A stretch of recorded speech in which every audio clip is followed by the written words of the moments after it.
Assalamualaikum warahmatullahi wabarakatuh. Waalaikumsalam warahmatullahi wabarakatuh. Oke, siang hari ini saya berkesempatan untuk membuat video lagi atau untuk bincang-bincang sedikit dan interview ke orang yang memiliki pengalaman atau experience sebagai interpreter. Dan di sebelah saya sudah ada kebetulan orang yang sudah memiliki pengalaman sebagai interpreter selama beberapa tahun. Dan selanjutnya Mas bisa memperkenalkan diri dengan Mas siapa? Assalamualaikum warahmatullahi wabarakatuh. Perkenalkan, nama saya Ali Maskur, biasa dipanggil Ali.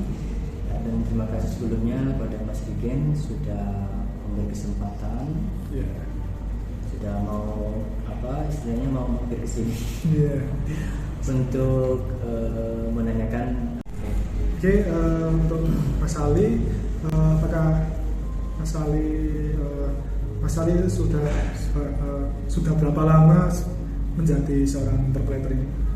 Apakah habis langsung lulus kuliah langsung mencari kerjaan tersebut atau bagaimana? Oke, untuk lamanya untuk medali bidang ini sebagai interpreter yang khususnya di bahasa Indonesia kurang lebih 3 tahun, kurang lebih 3 tahun, 3 tahun ya. 3 tahun setelah lulus dari UNB. Oke, sudah ya lumayan lah ya. Ya, alhamdulillah. Oke, dengan Mas Ali. Ya, Mas Ali. Oke, ya. Nah, selanjutnya saya akan bertanya tentang bahasa apa saja yang sudah Mas Ali sejauh ini sudah ditafsirkan selama Anda menjadi seorang interpreter. Baik, oke, untuk selama ini saya masih sebagai interpreter di bidang bahasa Indonesia. Bahasa Indonesia kurang lebih sudah 3 tahun setelah saya lulus di salah satu kampus. Kalau boleh tahu kampus di mana, Mas? Iya, kampus swasta yaitu UNJ, Universitas Muhammadiyah Jakarta. Setelah lulus dari perkuliahan saya langsung mencari informasi terkait lamaran kerja sebagai interpreter ya. Kurang lebih 3 tahun. Sudah lumayan. Tapi untuk selama ini saya masih sebagai interpreter di ilmu bahasa Indonesia. Ya. Terus dan planningnya dan di samping itu saya ingin jadi kan saya sedang mempelajari cara menafsirkan bahasa Inggris ya. Planningnya untuk menjadi English entrepreneur ya. English interpreter. English interpreter. Go. Oke, terus selanjutnya saya akan bertanyakan pengalaman sebagai interpreter. Pastinya ada yang namanya hal yang harus dilakukan dan hal yang tidak boleh dilakukan. Nah, bisakah Mas Ali tolong menjelaskan hal apa yang harus dilakukan sama hal yang tidak boleh dilakukan selama Mas Ali bekerja sebagai interpreter? Baik, untuk pertanyaan ini apa yang harus dilakukan dan yang tidak boleh dilakukan itu pasti ada ya sebagai profesi interpreter atau penerjemah atau ahli bahasa. Oke, mungkin yang perlu saya sharingkan di sini itu terkait klien kita misalkan adalah orang tunarungu. Kalau misalkan kita mendapat orang tunarungu itu sedikit effort butuh effort gitu kan. Baik, yang pertama yaitu harus kita itu dapat bersikap fleksibel. Fleksibel itu maksudnya gimana, Mas? Fleksibel di sini itu kita harus bisa memposisikan ya antara antara interpreter, saya sebagai interpreter, dan speaker saya atau pembicara yang perlu ditafsirkan nanti sebagai orang tunarungu. Nah, misalnya contoh kita nih, nah contoh kayak ini nanti ada orang tunarungu di sini.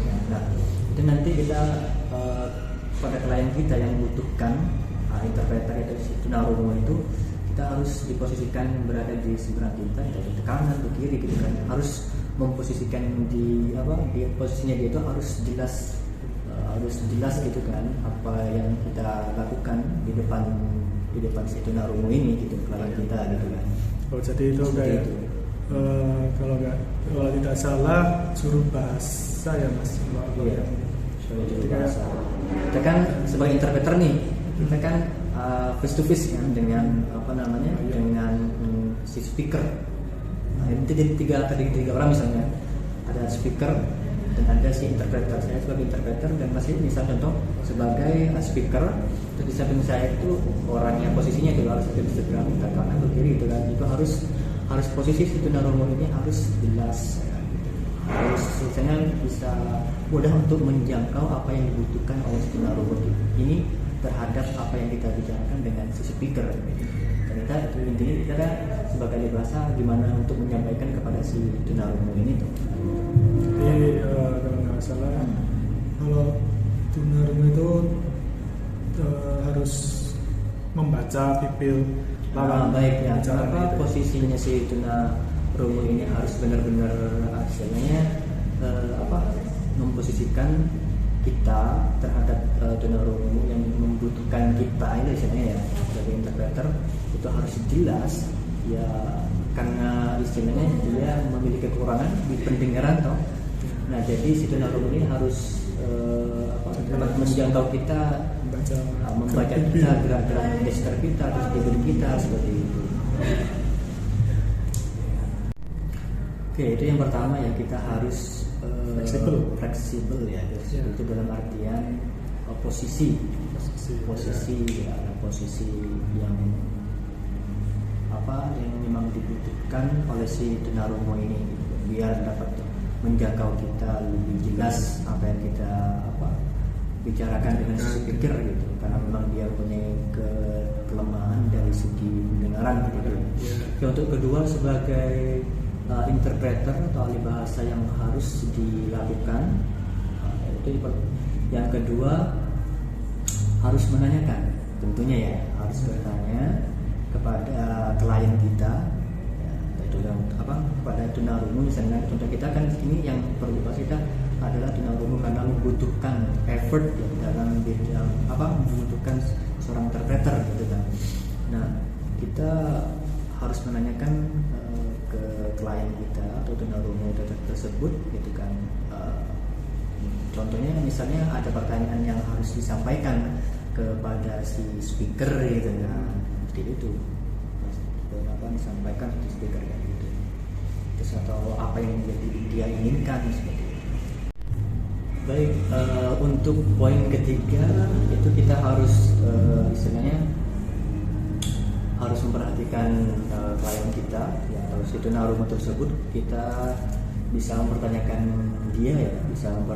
dia apa yang tidak dia pahami atau tidak mengerti dengan topik yang kita bicarakan, atau apa yang dia ingin ingin dapatkan dari poin si speaker misalnya seperti itu harus ditanyakan dulu. Misalnya ada yang kurang jelas gitu. Itu kan kalau Mas Ali dapat klien orang tunarungu itu kan pendengarannya kan kurang. Nah itu pakai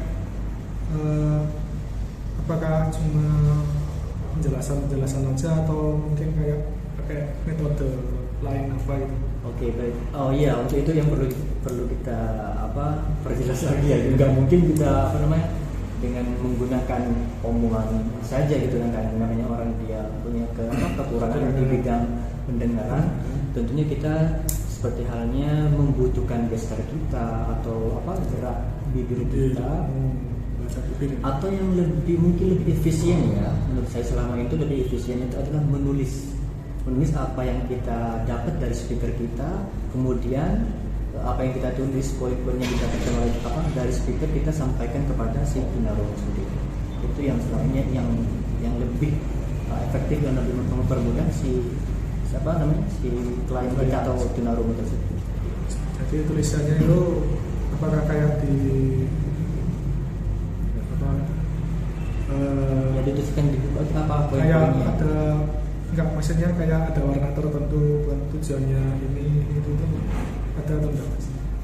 Kayak warna Kalau hitam untuk selama ini ya karena klien saya tuh yang tunarungu itu memang karena hanya hanya memiliki kekurangan di dalam pendengaran, bukan istilahnya nggak perlu untuk menanda-nandai apa dengan warna-warna yang kita butuhkan untuk menyampaikan poin-poin yang didapatkan dari speaker dan untuk sampaikan ke si tunarungu. Jadi hanya menuliskan saja poin-poinnya gitu. Karena ini kan hanya nggak bisa mendengar, tapi dia bisa melihat seperti itu. Baik, untuk selanjutnya mungkin ke ini ya, mungkin ke dari hal-hal yang tidak boleh dilakukan sebagai interpreter ya. Oke, sebagai pengalaman ya, seperti halnya apa yang saya sudah alami itu, intinya gini, sebagai interpreter itu jangan melebih-lebihkan poin yang didapatkan oleh si speaker ya saat kita mau menyampaikan kepada klien kita atau tunarungu itu atau orang yang membutuh interpreter tersebut. Nah itu harus harus hati-hati di situ, karena nanti antara si klien ya dengan si speaker ini nanti ya itu kan jadinya kita ada miskomunikasi, poin yang disampaikan malah lebih atau menyimpang ya, itu sangat fatal sekali nanti hasilnya. Sebagai interpreter itu harus dihindari seperti itu, poinnya jangan dilebih-lebihkan ataupun dari si pihak klien kita ya atau misalnya si tunarungu tadi contohnya mau membutuhkan apa, mau bilang apa, itu ternyata nanti hasil kita itu nanti hasil yang poin yang ingin disampaikan kepada si klien satunya atau speaker tersebut malah ditambahin, malah dikurangi atau lain sebagainya atau dilebih-lebihkan, itu tuh tidak boleh. Berarti harus konsisten gitu. Harus konsisten istilahnya ya. Yeah. Apa yang dibutuhkan, apa yang disampaikan oleh dua pihak tersebut. Kita kan istilahnya sebagai orang ketiga kan untuk penyambung dua klien ini. Harusnya. Baik. Untuk yang kedua itu ketika kita posisi interpreter nih ya, interpreter itu berada di sebuah acara, nah itu harus ya, ini harus saya sampaikan, kalau kita dibutuhkan di sebuah acara harus benar-benar bisa datang, harus jelas-jelas bisa datang. Jikalaupun kita memang mempunyai istilahnya origin gitu ya, atau punya hal yang tidak bisa ditinggalkan gitu. Kita harus konfirmasi terlebih dahulu kepada pihak-pihak yang yang mengadakan acara tersebut. Itu sebagai sebagai interpreter harus jelas di situ, harus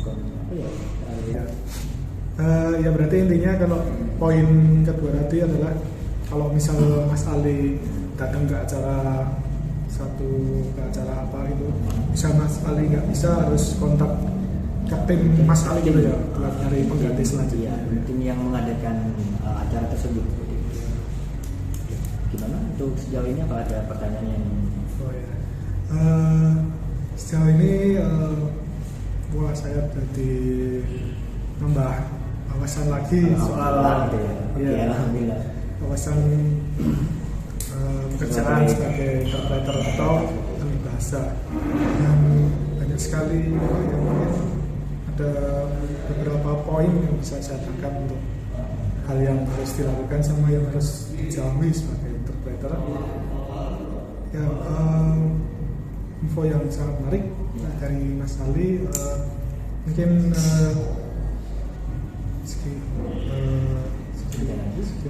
Ya, mungkin segini saja dari interview saya atau tanya-tanya dikit lah ke Mas Ali sebagai interpreter.